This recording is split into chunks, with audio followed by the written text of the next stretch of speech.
Against the gods अर्थात देवताओं के विरुद्ध। अध्याय 1986 से 1990। नमस्कार, आप कहानी में खो जाएं उससे पहले चैनल को सब्सक्राइब करें और नोटिफिकेशन ऑन करें। धन्यवाद। देवताओं के विरुद्ध अध्याय 1986। हेलियन का अंत। 1 यू चेको हेलियन राजवंश के वर्तमान शासक और किलिन एबिस क्षेत्र के प्रत्यक्ष शासक हेलियन जुए से मिलने में ज्यादा समय नहीं लगा था। लिंगजू कैंगाइंग, आप लौट आए हैं। हेलियन जू इस समय मुख्य हॉल के केंद्र में खड़ा था। जैसा कि स्वाभाविक था, उनके शाही वस्त्र और मुकुट का रंग भूरा पीला था। उसकी नजर तेज और गरिमापूर्ण थी, लेकिन उसमें वह स्वाभाविक अहंकार नहीं था जो एक संपूर्ण क्षेत्र के शासक में होना चाहिए। उसने युनचे पर एक नजर डाली, लेकिन उस पर ज्यादा ध्यान नहीं दिया। मैंने आपको चिंतित कर दिया है, रॉयल फादर। हेलियन लिंगजू आगे बढ़े और उनकी ओर गहराई से झुके। जब तक आप सुरक्षित हैं, हेलियन जू ने आह भरी। अगर कुछ भी हो तो यह मेरी गलती है कि आपने सोचा कि खुद को खतरे में डालना जरूरी है। फिर उन्होंने यूचे की ओर देखा और पूछा, क्या ये वही चमत्कारी डॉक्टर है जिसका आपने अपने ध्वनि प्रसारण में उल्लेख किया था? यूचे ने आगे बढ़कर उत्तर दिया, यूचे आपका स्वागत करता है, महामहिम। मम्मा, हेलियन जू ने जवाब दिया, लेकिन उसकी भौहें थोड़ी झुर्रीदार थी। उसके सामने वाले व्यक्ति का चेहरा बेदाग त्वचा और एक जोड़ी आंखें थी जो रात की तरह ही काली थी। वह अपने शरीर पर लगभग कोई गहरी धूल नहीं देख सका। ये लगभग वैसा ही था मानो हाल तक उसे अपने जीवन में कभी भी गहरी धूल ने नहीं छुआ हो। आप ऑडियो बुक्स 108 देख रहे हैं। धोखेबाजों से सावधान रहें। क्या वह परमेश्वर के राज्य का निवासी हो सकता है? उसे आश्चर्य हुआ। मेरी बेटी ने कहा कि आपके दुश्मनों ने आपका शिकार किया और आपको रेत के तूफान में भागने के लिए मजबूर किया। जब आप जागे तो आपको पता चला कि आपने अपनी पिछली यादें खो दी है। क्या वह सच है? उन्होंने आलोचनात्मक स्वर में पूछा। हाँ महामहिम, यूचे ने उत्तर दिया। ये केवल प्रथम राजकुमारी और भाई मो का धन्यवाद है कि मैं बच गया। हालांकि हेलियन सम्राट ने अपनी गहरी ऊर्जा जारी नहीं की थी। यूचे को पहली नजर में पता चल गया था कि वो ईश्वर क्षेत्र में सभी से अधिक मजबूत था। प्राइमल कैस को समायोजित करना जितना संभव था उससे अधिक मजबूत। हालांकि वह मो बाइचेन की तरह आधा भगवान नहीं था, फिर भी वह उस दायरे तक पहुंचने से केवल एक बाल दूर था। वह आधे कदम वाले दिव्य विलुप्ति क्षेत्र के गहन अभ्यास करता थे, जैसी कि रसातल से अपेक्षा थी। यहाँ तक कि दुनिया के एक अवांछित कोने का शासक भी प्रारंभिक अराजकता के सर्वोच्च अस्तित्व से भी महान था। प्रश्न बाद तक प्रतीक्षा कर सकते हैं, रॉयल फादर। कृपया युनचे को वह चोट दिखाओ जो तुम्हें तब लगी थी, हेलियन लिंगजू ने बीच में कहा और यूचे को पीठ में एक हल्का धक्का दिया। उसके अचेतन हाव भाव और शब्दों ने हेलियन जू को बहुत आश्चर्यचकित किया, लेकिन उसने अपने चेहरे पर कोई भी भावना नहीं दिखाए और कहा, लिंगजू आपके बारे में बहुत अधिक सोचता है। आपका चिकित्सा कौशल उससे भी अधिक प्रभावशाली होना चाहिए जितना उसने मुझे बताया था। आओ डॉक्टर, उसने जो कहा उसके बावजूद उसने वास्तव में नहीं सोचा था कि युनचे उसका इलाज कर सकता है। एक अर्ध भगवान ने उसकी चोट का इलाज किया था, और कम से कम कहें तो इसे ठीक करना मात्र चिकित्सा कौशल की क्षमता से कहीं परे था। वह इसके लिए केवल इसलिए सहमत हुए क्योंकि वह अपनी बेटी को निराश नहीं करना चाहते थे। यूचे ने अपनी सांस बर्बाद नहीं की। उसने तुरंत हेलियन जू की कलाई पर एक उंगली दबाई और थोड़ी मात्रा में गहन ऊर्जा इंजेक्ट की। ये तेजी से एक बार सम्राट के पूरे शरीर में प्रसारित हो गया। 3 सांसों के बाद युनचे ने गहन ऊर्जा बिखेर दी और अपनी उंगली वापस ले ली। हर कोई इस बात से आश्चर्यचकित था कि सम्राट के शरीर की जांच करने में उसे कितना कम समय लगा। हेलियन लिंगजू ने अस्थायी रूप से पूछा, ये कैसा है? युनचे ने उत्तर दिया, महामहिम के हृदय में निहित ऊर्जा अविश्वसनीय रूप से शक्तिशाली है। मैं देख सकता हूं कि वह इसे बेअसर क्यों नहीं कर पाया। इसके अलावा इस ऊर्जा का मुख्य उद्देश्य महामहिम की रिकवरी को यथासंभव लंबे समय तक रोकना है। इसलिए यह अल्पावधि में जीवन के लिए खतरा नहीं है। क्या आपके पास उसके इलाज का कोई तरीका है? हेलियन लिंगजू ने आशा से पूछा। युन चे मुस्कुराए। मेरी खेती से बिल्कुल नहीं, लेकिन मैं इससे महामहिम के हृदय से निकाल सकता हूँ। हेलियन लिंजू अपनी खुशी के आगे एक सेकंड के लिए चुप हो गई, उसे सदमा लग गया। वास्तव में हेलियन जुए और मो कैंगइंग भी आश्चर्यचकित थे, लेकिन उनका उत्साह हेलियन लिंजू की तुलना में बहुत कम था। दरअसल वे जरा भी खुश नहीं लग रहे थे। यदि मो बाइचेन की ऊर्जा को उसके हृदय से निकाला जा सकता है, तो इसे निष्क्रिय करना केवल एक मामूली बात होगी। हालांकि यह एक अर्ध भगवान की ऊर्जा थी, एक ऐसी ऊर्जा जिसे शाही परिवार का सबसे मजबूत सदस्य, संरक्षक पूर्वज भी हल नहीं कर सका। एकमात्र दिव्य संप्रभु ने ये घोषणा करने की हिम्मत कैसे की कि वह कर सकता है जो उनके संरक्षक पूर्वज नहीं कर सके। और आप ये बिल्कुल कैसे करेंगे? हेलियन जू मन ही मन उपहास कर रहा था, लेकिन उसकी अभिव्यक्ति में जरा भी बदलाव नहीं आया। युन चे ने शांति और आत्मविश्वास से उत्तर दिया, मेरे लिए किसी आम आदमी को चिकित्सा सिद्धांत और उपचार समझाना मुश्किल होगा, लेकिन यह वास्तव में महत्वपूर्ण नहीं है। इस उपचार के सफल होने के लिए आपका विश्वास वास्तव में महत्वपूर्ण है। हेलियन जू ने अपनी आंखें सिकोड़ ली, लेकिन उसके जारी रखने का इंतजार किया। इसे सीधे शब्दों में कहें तो, यदि आप मुझे अपनी गहन ऊर्जा को आपके हृदय में डालने और उसमें 17 चोटों को खोलने की अनुमति देंगे, तो मुझे पूरा विश्वास है कि मैं केवल 30 सांसों में ऊर्जा को बाहर निकालने में सक्षम हो जाऊंगा। कमीने, हेलियन जू के प्रतिक्रिया देने से पहले ही मो कैंगइंग चिल्ला रहा था, तुम्हारी ऐसी दुस्साहसिक बात का सुझाव देने की हिम्मत कैसे हुई, यू चे? या यही आपकी योजना थी? महामहिम की हत्या करने के लिए किसी की गहरी ची को उसके हृदय में प्रवेश देने का अर्थ है अपने जीवन को उसके हाथों में सौंपना और किसी के हृदय में 17 चोटें खोलना। वे इसी हृदय के बारे में बात कर रहे थे। थोड़ी सी चूक से अपूरणीय क्षति हो सकती है या सबसे बुरी स्थिति में मृत्यु हो सकती है। यू चे शायद सम्राट की हत्या की साजिश भी रच रहा होगा। 9वें वरिष्ठ भाई हेलियन लिंजू जल्दी से मो कैंगइंग के पास गया और उसकी बांह पकड़ ली। मुझे यकीन है कि यू चे के इरादे दुर्भावनापूर्ण नहीं है। युन चे उनकी प्रतिक्रिया से जरा भी आश्चर्यचकित नहीं हुआ। उन्होंने शांति से समझाया, मैं कभी भी किलिन एबिस क्षेत्र में नहीं गया हूँ, इसलिए आप आश्वस्त हो सकते हैं कि मैं किसी दुश्मन के लिए काम नहीं कर रहा हूँ। यह उल्लेख करने की जरूरत नहीं है कि पहली राजकुमारी ने सचमुच मेरी जान बचाई है। आज मैं उसके उपकार का बदला चुकाने के लिए आया हूँ। मैं आपको आश्वस्त कर सकता हूँ कि मेरे मन में आपके प्रति कोई गलत इरादा नहीं है, महामहिम। वो सच बोलता है, रॉयल फादर। हेलियन लिंजू ने जल्दबाजी में यू चे का बचाव किया। 9वें वरिष्ठ भाई और मैं ही हैं जिन्होंने यू चे को बचाया। जब वह हिलने डुलने लायक हो गया, तो उसने अपने शत्रुओं के हम तक आ जाने के डर से जाने की कोशिश की। मैंने व्यक्तिगत रूप से उन्हें कौशल के चमत्कारी प्रदर्शन के माध्यम से एक साथी कनिष्ठ भाई को बचाते हुए भी देखा है। इसीलिए मैंने उसे अपने पास लाने का फैसला किया। 9वां वरिष्ठ भाई इसकी गवाही दे सकता है। वह भी वही था। मो कैंगइंग इससे इनकार नहीं कर सके। युन चे ने आगे कहा, मैं सिर्फ एक डॉक्टर के रूप में अपने अनुभव के आधार पर बोल रहा था, लेकिन मैं पूरी तरह से समझता हूं कि महामहिम किसी बाहरी व्यक्ति से सावधान रहेंगे, जिससे आप पहली बार मिले हैं। ये बताने की जरूरत नहीं है कि इसमें आपके दिल जैसी नाजुक चीज शामिल है। यदि आप तुरंत इलाज के लिए सहमत हो गए तो मुझे वास्तव में आश्चर्य होगा। हेलियन जू ने अभी भी अपनी अभिव्यक्ति नहीं बदली। उन्होंने युन चे को घूर कर देखा और पूछा, क्या आप इसका इलाज करने का कोई अन्य तरीका जानते हैं? युन चे ने उत्तर दिया, मेरी खेती कमजोर है और यही वह हृदय है जिसके बारे में हम बात कर रहे हैं। तो नहीं, यही एकमात्र तरीका है जिसके बारे में मैं सोच सकता हूँ। हालांकि मुझे एक सम्राट के साथ इस तरह के जोखिम भरे व्यवहार की बात करने से बेहतर पता होना चाहिए था। कृपया मेरी क्षमायाचना स्वीकार करें, महामहिम। जब तक आप जानते हैं, हेलियन जू ने भावहीन रूप से उत्तर दिया, लेकिन उनके शब्दों से यह स्पष्ट था कि वह पहले की तरह सौहार्दपूर्ण नहीं थे।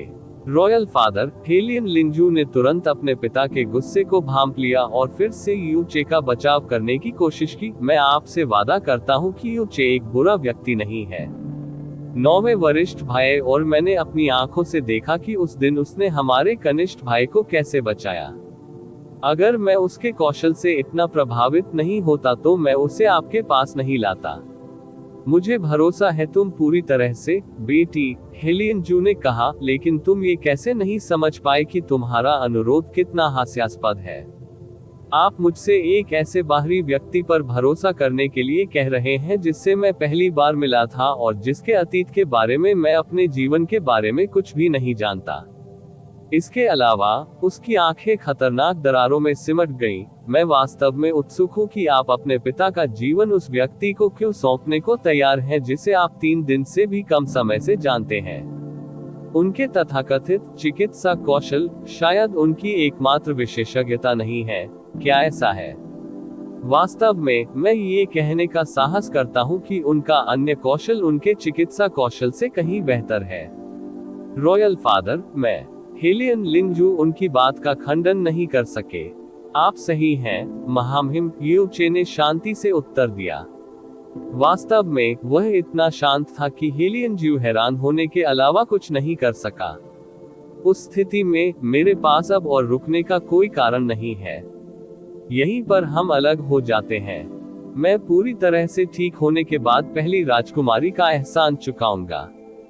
हेलियन जू दूर हो गया। अनावश्यक, हेलियन साम्राज्य इतना नीचे नहीं गिरा है कि हम किसी का पक्ष दूसरे व्यक्ति के सिर पर रख सके। किलीन एबिस दायरे में आपके लिए कोई जगह नहीं है, और मेरी बेटी निश्चित रूप से कोई ऐसी व्यक्ति नहीं है जिसका आपको लालच करना चाहिए। यदि आप वास्तव में उसे चुकाना चाहते हैं तो जितनी जल्दी हो सके किलीन एबिस क्षेत्र को छोड़ दें। शाही पिता, हेलियन लिंगजू कुछ और कहना चाहता था, लेकिन हेलियन जू पहले ही उन्हें दूर कर रहा था। कैंगिंग, उसे भेज दो, तुरंत, मो कैंगिंग ने जवाब दिया। इसी समय हवा चली और एक अनियंत्रित हंसी मुख्य हॉल में गूंज उठी। हा हा हा हा, बोल्डर प्रोफाउंड संप्रदाय के जुआ लियानचेंग ने महामहिम के साथ एक बैठक का अनुरोध किया है। उस व्यक्ति ने भले ही अनुरोध शब्द का प्रयोग किया हो, लेकिन वह वास्तव में महल पर आक्रमण कर रहा था। यहाँ तक कि उसने मुख्य हॉल में भी रेत का तूफान उड़ा दिया। हेलियन गार्ड घातक रेतीले तूफान में बह गए और प्रतिक्रिया करने से पहले ही बहुत दूर तक उड़ गए। बोल्डर प्रोफाउंड संप्रदाय, यू चे को छोड़कर सभी ने एक ही समय में ब्लांच किया। हरामी, मो कैंगेइंग गुस्से में इधर उधर घूमा और अपनी गहरी ऊर्जा इकट्ठी की। रेतीले तूफान के पीछे व्यक्ति पर हमला करने से पहले उसकी दोनों भुजाओं के चारों ओर ठोस चट्टानों जैसी दिखने वाली रोशनी प्रकट हुई। एक तेज विस्फोट ने रेत के तूफान को चीर दिया और आसपास का स्थान हिल गया। मो कैंगेइंग आसमान से गिरी और जोर की आवाज के साथ फर्श से टकराए। हालांकि वह खुद को पकड़ने में कामयाब रहा, लेकिन उसने लगभग 1 मीटर जमीन में धंसा दिया और पूरे मुख्य हॉल का फर्श मकड़ी के जाले की तरह टूट गया। मो कैंगेइंग एक पल के लिए लड़खड़ाया और पीला पड़ गया, लेकिन उसकी अभिव्यक्ति तुरंत एक बार फिर भूखेबाज की तरह क्रूर हो गई। ओह भाई कैंगेइंग, एक लंबा, हृष्ट-पुष्ट व्यक्ति धूल के बादल से स्पष्ट अहंकार और उपहास के साथ उभरा। हमें आखिरी बार मिले हुए 30 साल हो गए हैं, और आप में थोड़ा सा भी सुधार नहीं हुआ है। क्या आपने नहीं कहा कि आप एक तथाकथित ब्लू ईगल बनने जा रहे हैं जो एक दिन शुद्ध भूमि के आसमान में उड़ान भरेगा? आपने अपने सारे पंख उखाड़कर हेलियन साम्राज्य के लिए कुत्ता तो नहीं बन गए हैं, है ना? आप, मो कैंगेइंग की आंखों में गुस्सा गहरा गया। उसके नाखून उसके मांस में लगभग इतने गहरे घुस गए कि खून निकल आया। वह व्यक्ति बोल्डर प्रोफाउंड संप्रदाय के युवा गुरु झाई लियानचेंग थे। 30 साल पहले वे एक दूसरे से गतिरोध तक लड़े थे, लेकिन अब झाई लियानचेंग एक ही बार में उस पर हावी होने में कामयाब हो गया था। इसी समय मो कैंगेइंग को महसूस हुआ कि एक बड़ा हाथ उसके कंधे को थपथपा रहा है। फिर हेलियन जू आगे बढ़ी और झाई लियानचेंग को घूर कर देखा। तुम और भी असभ्य होते जा रहे हो, लड़के।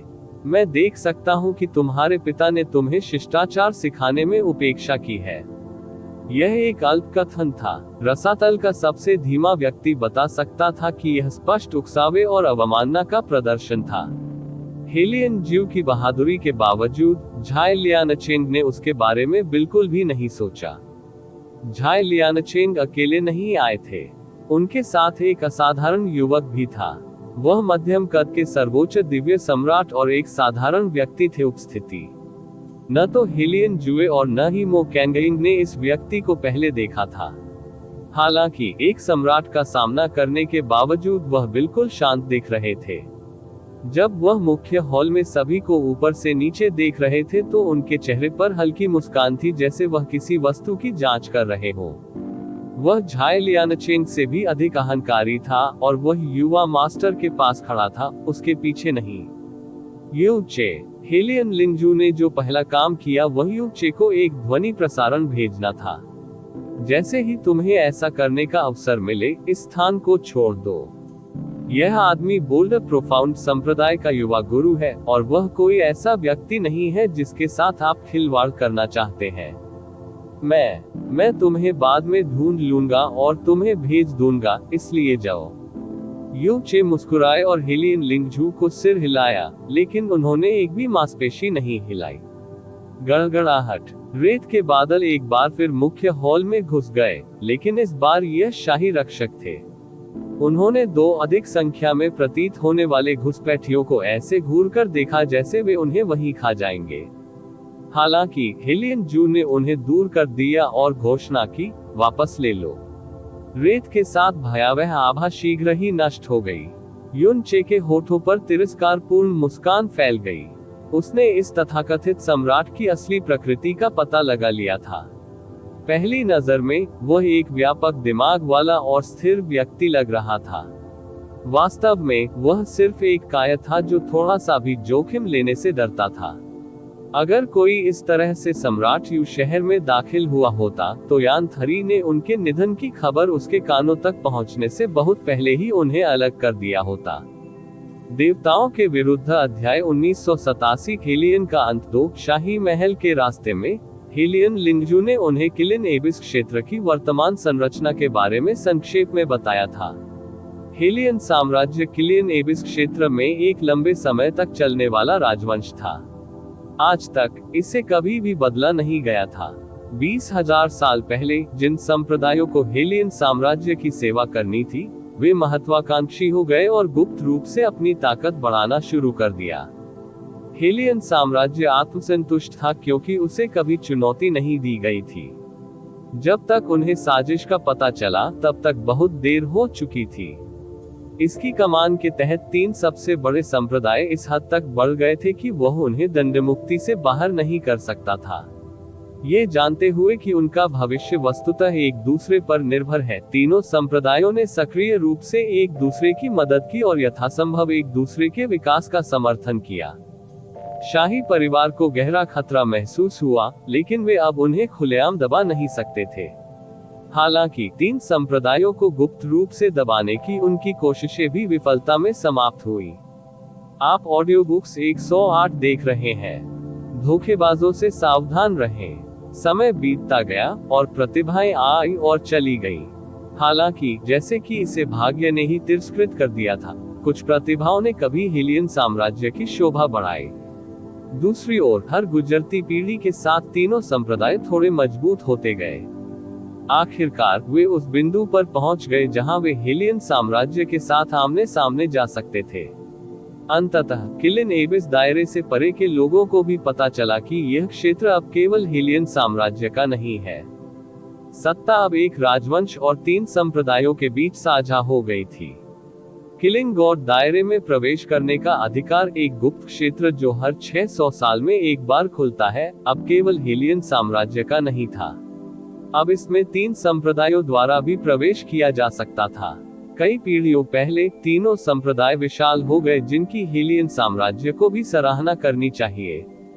प्रत्येक संप्रदाय अपने दम पर हेलियन साम्राज्य को हराने के लिए पर्याप्त रूप से मजबूत था, उनमें से 3 संयुक्त रूप से तो बिल्कुल भी नहीं। मो बाइचेन की त्रासदी ने निश्चित रूप से उनकी स्थिति खराब कर दी। यही कारण है कि प्रथम राजकुमारी हेलियन लिंगजू पिछले कुछ वर्षों से अत्यधिक चिंतित थी। वह हेलियन साम्राज्य से बाहर निकलने का रास्ता खोजने के लिए संघर्ष कर रही थी। 3 संप्रदाय थे: बोल्ड प्रोफाउंड संप्रदाय, 10,000 ब्लेड संप्रदाय और फियरी सैंड संप्रदाय।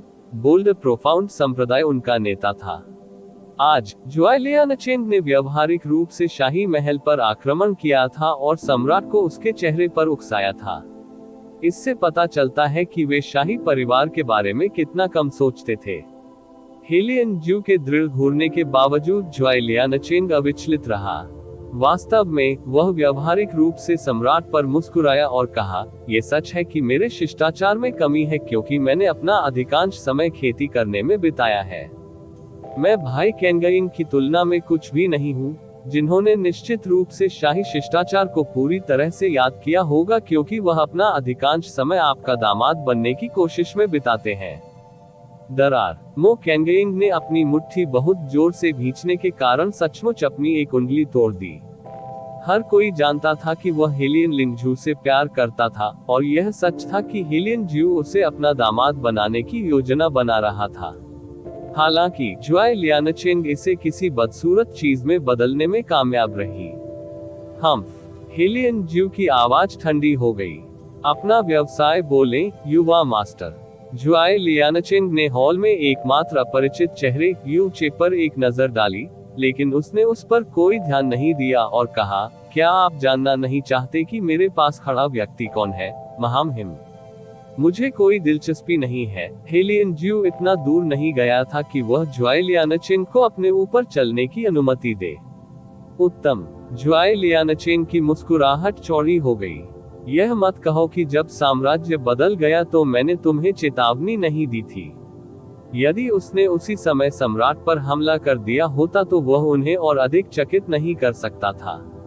हेलियन जूए, हेलियन लिंगजू और मो कैंगइंग एक ही समय में ब्लांच हो गए। साम्राज्य ने बहुत पहले ही 3 संप्रदायों पर नियंत्रण खो दिया था, लेकिन वे कभी भी इतने साहसी नहीं हुए थे कि सीधे उनके चेहरे पर तख्तापलट की बात करें।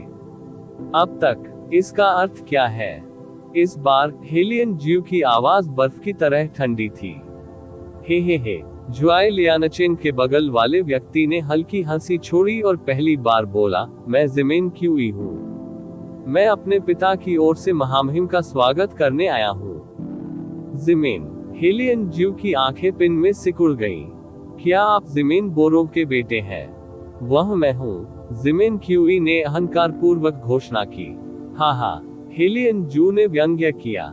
मैंने सोचा कि किलिन पूजा गठबंधन किलिन भगवान के अलावा किसी और की पूजा नहीं करता है। ये सोचने के लिए कि आप बोल्ड प्रोफाउंड संप्रदाय के लैपडॉग बनने के लिए खुद को कम कर देंगे। मैंने अपने जीवन में इससे बड़ा चुटकुला कभी नहीं सुना। किलीन वर्शिप अलायंस किलीन एबिस क्षेत्र में चुपचाप सत्ता में आने वाला चौथा प्रमुख गुट था। वे किलिन ईश्वर क्षेत्र में रहने वाले किलिन को अपने भगवान के रूप में पूजते थे और उनका नारा कई शक्तिशाली गहन चिकित्सकों और मध्यम या छोटे संप्रदायों को अपनी ओर आकर्षित करने के लिए काफी अच्छा था। वे किलिन और किलिन एबिस क्षेत्र की रक्षा को अपने स्वाभाविक कर्तव्य के रूप में देखते थे और बड़ी मात्रा में प्रतिष्ठा और शक्ति जमा करने में उन्हें केवल थोड़ा समय लगा।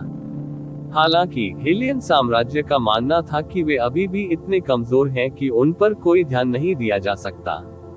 आखिरकार वे हाल ही में अस्तित्व में आए थे। इसके अलावा हेलियन साम्राज्य का ध्यान पूरी तरह से 3 महान संप्रदायों द्वारा आकर्षित किया गया था।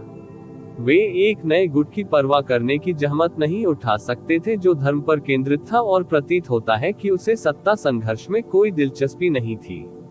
जाहिर है वे गलत थे। अरे नहीं। जुआई लियानचेंग ने मुस्कुराते हुए अपनी उंगली हिलाई। आपने ये सब गलत समझा महाराज। ये किलिन वर्शिप एलायंस नहीं है जो हमारा लैपडॉग बनने जा रहा है। ये है। वो ज़िमेन क्यूई की ओर मुड़ा और सभी को आश्चर्यचकित करते हुए उसे सम्मानपूर्वक सलाम किया। बोल्ड प्रोफाउंड संप्रदाय अब से किलिन पूजा गठबंधन पर भरोसा करेगा भाई शी। आप मेरी चापलूसी करते हैं युवा मास्टर। ज़िमेन क्यूई प्यार से मुस्कुराए। जब किलिन वर्शिप एलायंस साम्राज्य पर कब्जा कर लेगा, तो हम बोल्डर प्रोफाउंड संप्रदाय, थाउजेंड ब्लेड संप्रदाय और फिएरी सेंट संप्रदाय को अपना केंद्रीय स्तंभ घोषित करेंगे। हम उतना ही सम्मान और शर्मिंदगी उठाएंगे जैसे कि हम एक हैं। साम्राज्य पर कब्जा करो। हेलियन ज्यू स्पष्ट रूप से अपने पैरों पर झूल रहा था। बोलने की ताकत जुटाने से पहले उसे कई सांसें लेनी पड़ी। क्या आप समझते हैं कि आप क्या हैन कह रहे हो, लड़का? जिमेन क्यूई ने अपनी आंखों में दया भरी दृष्टि के साथ शानदार दिखने वाले मुख्य हॉल की ओर अपनी निगाहें घुमाई। तस्क, एक समय हेलियन साम्राज्य इतना मजबूत था कि एक भी व्यक्ति उनकी बात का उल्लंघन करने का साहस नहीं करता था। यहाँ तक कि उनकी ईंटें और टाइलें भी साम्राज्य की महिमा से ओतप्रोत लगती थी। लेकिन आज आपके साम्राज्य में जो कुछ बचा है वह सांसों की बर्बादी का ढेर है। आपकी प्रतिक्रियाओं को देखते हुए मुझे यकीन है कि आपको कोई अंदाजा नहीं है कि हमारे एबिस किलिन क्षेत्र ने दूसरा एबिसल नाइट हासिल कर लिया है। जब हेलियन ज्यू ने अपने वाक्य का पहला भाग सुना तो वह अपने क्रोध को उड़ने देने वाला था, लेकिन दूसरे भाग ने उसे सारा गुस्सा वापस गले से नीचे उतार दिया। क्या कहा आपने? हेलियन ज्यू इतना स्तब्ध था कि उसकी पुतलियां पूरी तरह फैल गईं। एक दूसरा एबिसल नाइट। आह! हेलियन लिंगजू के होठों से भी एक सिहरन भरी चीख निकल गई। चिंता ने उन्हें पहले की तरह बुरी लत में जकड़ लिया। उसका नाम जिमिन बोयुन है। ज्वाई लियानचेंग ने अभी हेलियन ज्यू के चेहरे को देखकर बहुत आनंद लिया। क्या तुम्हें अब भी उसका नाम याद है, हे महान सम्राट? जिमेन बोयुन। यह एक ऐसा नाम था जिसके बारे में किलिन एबिस क्षेत्र के बहुत कम लोग जानते थे। मो कैंगेइंग ने गुर्राते हुए कहा, उसे एक सदी पहले अंतहीन कोहरे में मर जाना चाहिए था। अरे नहीं, मेरे चाचा आखिरकार जीवित वापस आने में कामयाब रहे, जिमेन क्यूई ने धीरे से कहा। उन्होंने अपनी खेती भी तोड़ दी और आधे भगवान बन गए। उसके बाद उसने शुद्ध भूमि की परीक्षाएं पास की और एक एबिसल नाइट बन गया। क्या आप अनुमान लगा सकते हैं कि वह कौन था जिसने मेरे चाचा को प्योर लैंड की सिफारिश की थी? ये सही है, यह कोई और नहीं बल्कि मो बाइचेन ही था जो आपसे इतनी नफरत करता था। हेलियन ज्यू स्पष्ट रूप से फिर से लड़खड़ाया। किसी तरह जिमिन क्यूई की मुस्कुराहट पहले से भी अधिक अहंकारी हो गई। मो बाइचेन स्वेच्छा से अग्रणी बन गए हैं और अनंत शुद्ध भूमि की खोज में भाग लिया है। इस बात की लगभग कोई संभावना नहीं है कि वह वापस लौट पाएगा। हालांकि उनकी विरासत को हमेशा शाश्वत गौरव और स्वयं एबिसल सम्राट की स्वीकृति के रूप में याद किया जाएगा। ये बहुत बुरा है कि इसमें से कुछ भी हेलियन साम्राज्य का नहीं है। मेरे चाचा का मो बाइचेन पर बहुत बड़ा एहसान है और वह इसके बारे में कभी नहीं भूले हैं। अगर मो बाइचेन वापस नहीं आते तो वह मो बाइचेन की अंतिम इच्छाओं को पूरा करने के लिए अपनी शक्ति में सब कुछ करते। लेकिन मेरे चाचा ने कहा कि मो बाइचेन की कोई इच्छा नहीं थी। उसके पास जो कुछ बचा है वह सर्वग्रासी घृणा है जिसे बुझाया नहीं जा सकता। क्या आप अनुमान लगा सकते हैं कि सीनियर मो के गुस्से का निशाना कौन है, महामहिम? इस समय हेलियन ज्यू अब अपनी उपस्थिति भी बरकरार नहीं रख सका। उसकी उंगलियां आपस में चिपकी हुई थीं और उसकी निगाहें शाही गरिमा के बजाय भय से भरी हुई थीं। असंभव, मो कैंगेइंग ने बड़बड़ाया, यह नहीं हो सकता। हेलियन लिंगजू की मानसिक दृढ़ता और भी कमजोर थी। वह इतनी घबरा गई थी कि उसने सहज रूप से कुछ ऐसा पकड़ने की कोशिश की जिससे उसे बेहतर महसूस हो, और जो चीजें वह चुन सकती थी उनमें से उसने वास्तव में यूचे की आस्तीन को चुना। युनचे चुपचाप दूर हट गया ताकि हेलियन लिंगजू चूक जाए। हालांकि वह इस बात को नोटिस करने के लिए बहुत व्याकुल थी। तो क्या हुआ? हेलियन ज्यू ने दांत पीसकर कहा। एक एबिसल नाइट को एक महान आत्मा होना चाहिए जो स्वार्थी इच्छाओं या प्रतिशोध को अपने कार्यों को प्रभावित करने की अनुमति नहीं देता है। उस समय मो बाइचेन ने भी मेरे साथ कुछ नहीं किया था। क्या आप मुझे गंभीरता से बता रहे हैं कि जिमिन बोयुन, एक एबिसल नाइट, किलिन वर्शिप अलायंस के शिकारी कुत्ते के रूप में कार्य करने जा रहा है? मो बाइचेन ने तुम्हारे साथ कुछ नहीं किया। हा हा हा हा। ज्वाई लियानचेंग अपनी सांसें पकड़ने से पहले एक पल के लिए अनियंत्रित रूप से हंसा। अगर मैं पूछ सकता हूँ, महामहिम, आखिरी बार जब आप लड़े थे तब से कितना समय हो गया है? क्या आपने आरामदायक जीवन जिया है? ठीक है, मुझे यकीन है कि जब से आप मरे नहीं हैं तब से आप जीवित हैं, लेकिन क्या आपने सोचा था कि कभी कभी मर जाना ही बेहतर होता? हा हा हा हा हा हा। ज्वाई लियानचेंग की बेलगाम हंसी हेलियन ज्यू के दिल पर एक शारीरिक प्रहार की तरह थी। यह इतना बुरा था कि उसके हृदय में सोई हुई अर्धईश्वरीय ऊर्जा झटके से जाग उठी, उसे दर्द की दुनिया में घेर लिया। हालांकि उसका शारीरिक दर्द उसकी आत्मा को पीड़ित करने वाले दर्द की तुलना में कुछ भी नहीं था। ये सोचने के लिए कि क्विलिन एबिस क्षेत्र मात्र एक शताब्दी में 2 एबिसल शूरवीरों का उत्पादन करेगा, और यह सोचना कि इनमें से किसी भी चमत्कार का हेलियन साम्राज्य से कोई लेना देना नहीं था। नहीं, ये और भी बुरा था। जो दूसरों के लिए चमत्कार था वह उनके लिए केवल एक काला अभिशाप था। एक बात है जो आपने सही समझी है, ज्वाई लियानचेंग ने आगे कहा, सीनियर जिमिन अब एक एबिसल नाइट है, और वह अब किलिन वर्शिप अलायंस से संबद्ध नहीं है। स्वाभाविक रूप से आप पर हमला करना उसके अधीन है, और सच कहूं तो उसे स्वयं ऐसा करने की आवश्यकता क्यों होगी जब हम अकेले ही आपके दयनीय साम्राज्य से निपटने के लिए पर्याप्त हैं। हेलियन जू ने अपने दिल में उग्र ऊर्जा को नियंत्रित करने और साम्राज्य की गरिमा को बनाए रखने की पूरी कोशिश की।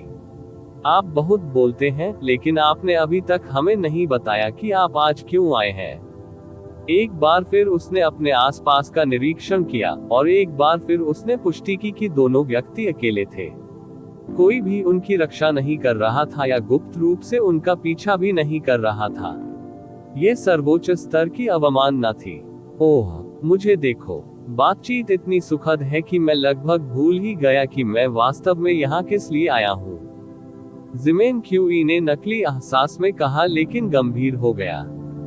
किलिन वर्शिप अलायंस की ओर से मैं आपको ये सूचित करने के लिए यहाँ हूँ कि हम किलिन एबिस क्षेत्र के दक्षिण में अपना साम्राज्य स्थापित करने और वर्तमान राजवंश को बदलने की योजना बना रहे हैं। मेरे पिता नए सम्राट बनेंगे और हमारा नाम किलिन वर्शिप एम्पायर होगा।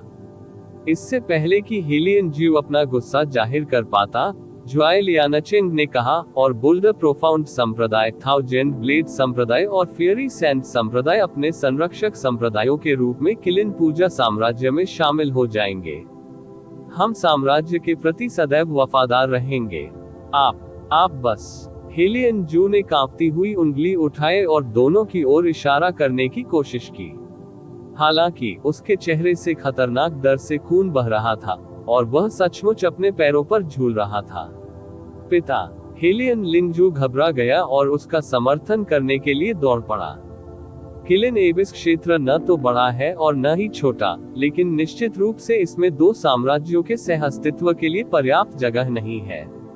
मैं आपको सलाह दूंगा कि जब तक संभव हो आप अपना साम्राज्य भंग कर दें। यदि आप तब तक प्रतीक्षा करते हैं जब तक हम आपके दरवाजे पर मार्च नहीं करते, ठीक है। यह मत कहिए कि मैंने आपको चेतावनी नहीं दी। पवेक। हेलियन ज्यू के होठों से खून की धार फूट पड़ी। फर्श को लाल करने से पहले ये कम से कम 30 मीटर तक उड़ गया। पिता। हेलियन लिंगजू दुख में चिल्लाया। मो कैंगइंग ने अपने दांत पीस लिए और उसे पकड़ने के लिए हेलियन जू के पीछे आ गया। अब तक सम्राट ने अपने हृदय में कहर बरपा रही अर्धईश्वरीय ऊर्जा पर पूरी तरह से नियंत्रण खो दिया था। शैतान की तरह वह हर जगह घुस रहा था और उसे इतना चोट पहुंचा रहा था कि वह अनियंत्रित रूप से ऐंठन कर रहा था। पीछे यूचे के होंठ एक बार हिले। कितना थकाव। किसने सोचा होगा कि एबिस में उनकी पहली बड़ी घटना एक जोकर शो थी। देवताओं के विरुद्ध अध्याय 1988 खर्राटे लेना, आप सफल नहीं होंगे। हेलियन लिंगजू ने अपने पिता का समर्थन करते हुए दोनों पर चिल्लाया, हमारे साम्राज्य ने अनगिनत वर्षों तक किलिन एबिस क्षेत्र पर शासन किया है। यह आप जैसे लोगों पर नहीं पड़ेगा।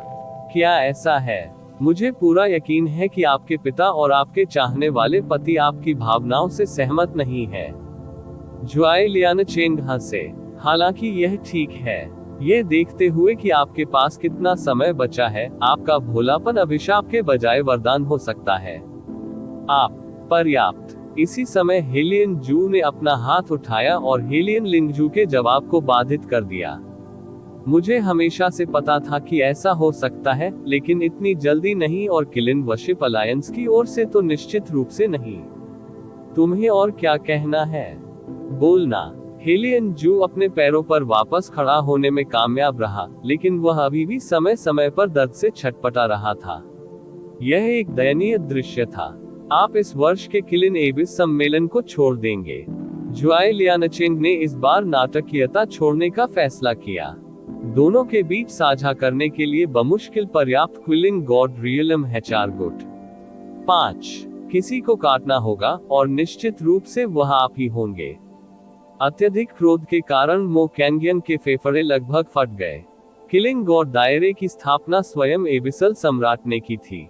आपकी हिम्मत, हम एबिसल मोनार्क के नियमों को कभी नहीं तोड़ेंगे। ज्वाई लियानचेंग ने मुस्कुराते हुए उसे रोका।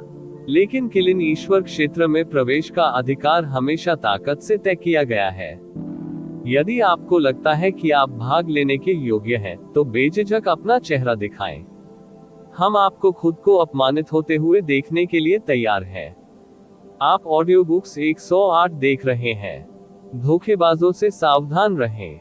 ज्वाई लियानचेंग ने जिमिन क्यूई के साथ मजाकिया हंसी का आदान प्रदान किया और कहा, वैसे क्या आप जानते हैं कि इस साल के किलिन एबिस सम्मेलन की देखरेख करने वाले एबिसल नाइट जिमिन बोयुन है?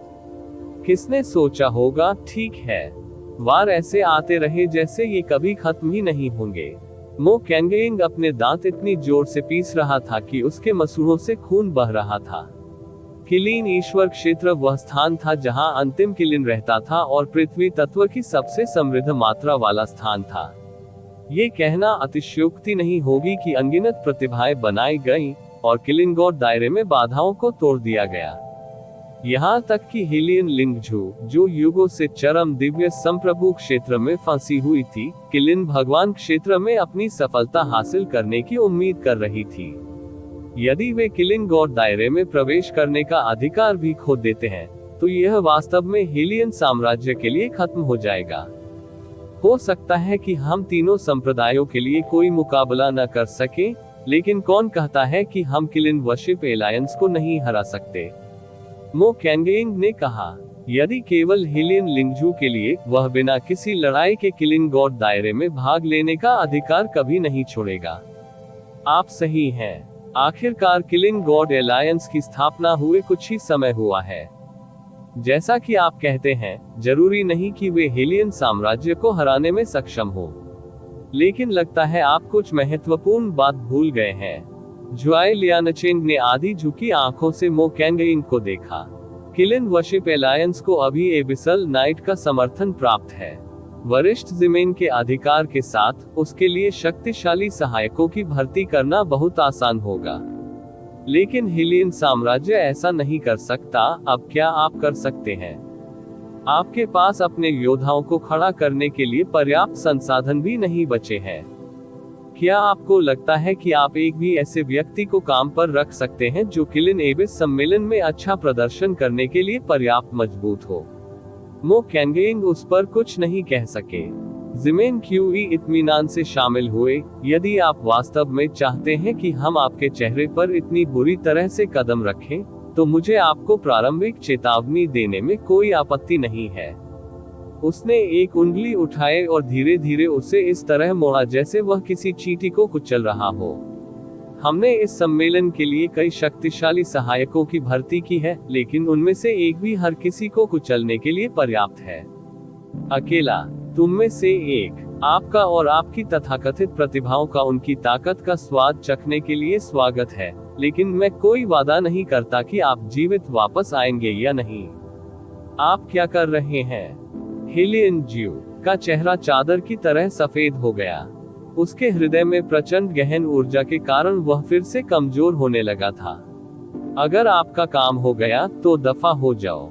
कृपया थोड़ी देर और रुके। महामहिम ज्वाई लियानचेंग ने बेरहमी से ताना मारा। मैंने उस जीवन रेखा के बारे में बात नहीं की है जो हमने विशेष रूप से आपके लिए तैयार की है। यदि आप सुनने से इनकार करते हैं, तो आपको दूसरा मौका नहीं मिल सकता है।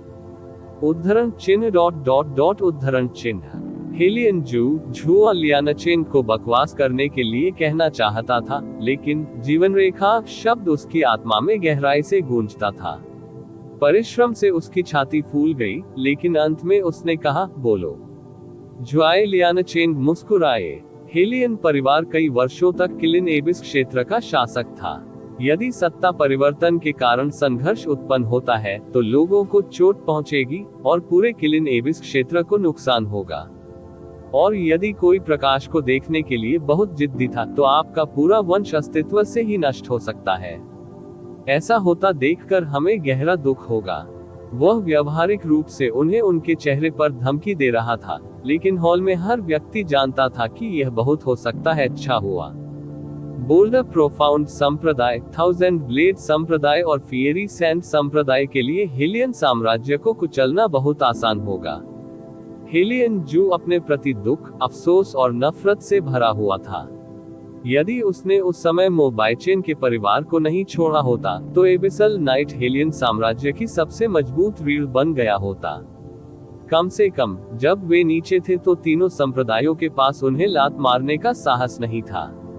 मेरे किलिन एबिस दायरे की खातिर और जो भी गरिमा आपने छोड़ी है उसकी खातिर किलिन वर्शिप एलायंस ने उदारतापूर्वक आपको एक और विकल्प देने का फैसला किया है। हम आपको राजनीतिक विवाह के माध्यम से किलिन पूजा गठबंधन के प्रति समर्पण करने का मौका देंगे। इससे पहले कि हेलियन जू प्रतिक्रिया दे सके, झुआए लियानचेन ने हेलियन लिंगजू की ओर देखा और कहा, ईमानदारी दिखाने के लिए होने वाली दुल्हन निश्चित रूप से आपके परिवार की सबसे प्यारी और प्रतिष्ठित सदस्य पहली राजकुमारी है। फिर वह जमीन क्यूई की ओर आधा मुड़ा और झुका, जहां तक दूल्हे की बात है, ये युवा मास्टर क्यूई होगा। मुझे आशा है कि आप बुरा नहीं मानेंगे, युवा मास्टर क्यूई। बिल्कुल नहीं, जिमिन क्यूई ने हेलियन लिंगजू को स्पष्ट नहीं, जानबूझकर वासना के साथ घूरते हुए उत्तर दिया। टकराना। मो कैंगेइन के सिर का हर बाल खड़ा हो गया क्योंकि उसके शरीर से गहन ऊर्जा का विस्फोट हुआ। उसकी आंखें ऐसी लग रही थी जैसे वे खुद को चीरकर अलग कर लेंगी। अरे नहीं, झुआए लियानचेन ने ताना मारा, सम्राट और राजकुमारी ने अभी तक कुछ नहीं कहा है, और ऐसा लगता है कि इच्छुक पति अपना सिर फोड़ने वाला है। वास्तव में एक इच्छुक पति। जिमेन क्यूई ने तिरस्कार पूर्वक उपहास किया। चर्चा। जैसे ही उसने अपनी शक्ति एकत्रित की, झुआए लियानचेन को चट्टानों और मिट्टी की एक पारभासी परत ने घेर लिया।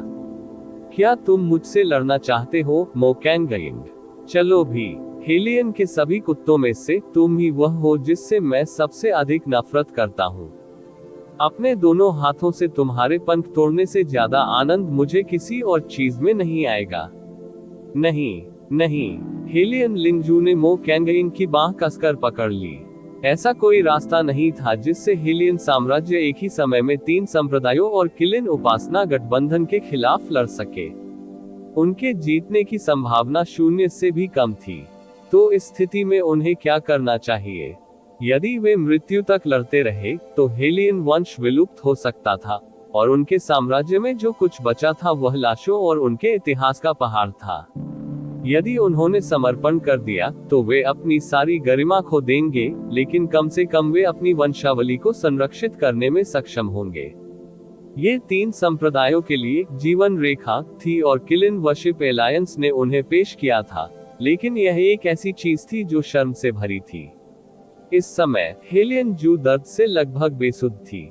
फिर भी उन्होंने जिमेन क्यूई को घूरने से पहले स्पष्टता का एक क्षण पाने के लिए अपनी जीभ काटी और अपने जीवन के सबसे अपमानजनक शब्द बोले, एक राजनीतिक विवाह स्वीकार्य है, लेकिन आप मैच नहीं कर सकते।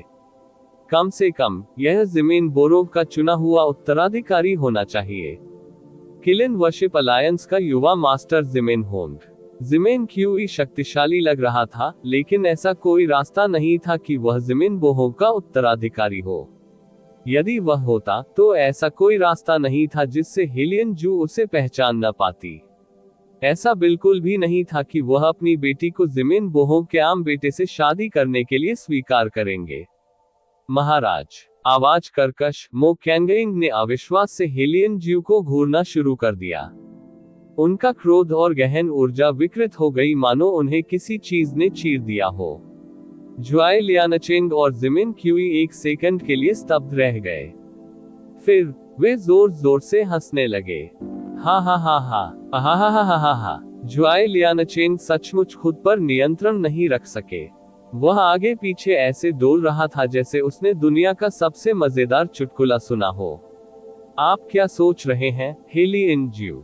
क्या तुम बूढ़े हो? क्या आपको लगता है कि हेलियन राजवंश अभी भी वैसा ही है जैसा वह था? हम आपको जीवन रेखा देने का एकमात्र कारण आपके संरक्षक पूर्वज हैं। क्या आप सचमुच सोचते हैं कि आपकी पहली राजकुमारी यंग मास्टर क्यूई बनने की भी हकदार है? अन्यथा उपपत्नी रखेल, जिमेन बोहोव के एक आम बेटे की उपपत्नी। तुम्हारी हिम्मत कैसे हुई? बेशक मो कैंगेंग अपने प्रिय को इस तरह शर्मिंदा होने से बर्दाश्त नहीं कर सका। ऐसा लग रहा था जैसे वह नस फटने से कुछ ही सेकंड दूर है। यदि हेलियन लिंगजू और हेलियन जू पास में नहीं होते तो उसने पहले ही उन पर हमला कर दिया होता। आपको लगता है कि यंग मास्टर क्यूई से शादी करना आपकी पहली राजकुमारी के लिए अपमानजनक है, लेकिन वास्तव में ऐसा नहीं है। जुआई लियानचेंग का लहजा सम्मानजनक हो गया क्योंकि उन्होंने कहा, जब सीनियर जिमेन शुद्ध भूमि से लौटे तो उन्होंने यंग मास्टर क्यूई को पूरे किलिन वर्शिप अलायंस का सबसे उत्कृष्ट प्रतिभा घोषित किया, नहीं, पूरे किलिन एबिस दायरे का। वह 360 वर्षों से भी कम समय में सर्वोच्च दिव्य सम्राट बन गए। यदि एलायंस मास्टर शी और सीनियर जिमेन ने उसे खुद को संयमित रखने और अपनी नींव को और अधिक मजबूत करने के लिए नहीं कहा होता तो वह दिव्य मास्टर दायरे में प्रवेश कर चुका होता। जिमेन क्यूई ने उज्ज्वल मुस्कान के साथ अपने साथी की प्रशंसा स्वीकार की। जुआई लियानचेंग ने आगे कहा, आपकी पहली राजकुमारी भी चरम दिव्य संप्रभु है, लेकिन मैं ये कहने का साहस करता हूँ कि उनमें से दो अभी भी उसके लिए कोई मुकाबला नहीं है। हाँ हाँ, जिमेन क्यूई ने अहंकार पूर्वक घोषणा करने से पहले उपहास किया, हेलियन साम्राज्य को भूल जाओ, दिव्य मास्टर क्षेत्र के नीचे पूरे क्षेत्र में कोई भी नहीं है जो मेरे बराबर हो। तो मुझे फिर से बताएं, महामहिम, मुझमें और आपकी बेटी में कौन अयोग्य है? खून हेलियन ज्यू के चेहरे पर तब तक चढ़ गया जब तक वह चुकंदर लाल नहीं दिखने लगा। हेलियन परिवार इतने लंबे समय से अपने तरीकों में फंसा हुआ था कि दुनिया सचमुच उनसे आगे निकल गई थी। यहाँ तक कि एक सामान्य पुत्र भी उनके पूरे साम्राज्य पर दबाव डालने के लिए पर्याप्त था। हे टिल्डर, ये तब था जब हेलियन पिता और बेटी अपनी निराशा के निचले स्तर पर थे और मो कैंगेंग अपने गुस्से के चरम पर थे जब किसी ने उनका मजाक उड़ाया। यह इतना शांत था कि इसे सुना नहीं जा सकता था, लेकिन यह मुख्य हॉल के तनावपूर्ण माहौल के इतना विपरीत था कि हर किसी ने इसे दिन की तरह स्पष्ट रूप से सुना। एक अदृश्य आदमी ने अंततः खुले में कदम रखा और जुआई लियानचेंग और जिमेन क्यूई दोनों का ध्यान आकर्षित किया। क्यों उपहास कर रहे हो? जिमेन क्यूई ने अपनी आंखें सिकोड़ ली। एक कनिष्ठ के रूप में उसने वस्तुतः हेलियन साम्राज्य के सम्राट को बीमारी की ओर धकेल दिया था। वह आदमी इतना क्रोधित था कि उसे टुकड़े टुकड़े कर सकता था, लेकिन वास्तव में उसने क्रोध व्यक्त करने का साहस नहीं किया। यह आसानी से उनके जीवन के सबसे रोमांचक अनुभवों में से एक था। फिर किसी ने भी अपने असमय उपहास से मूड खराब नहीं किया था।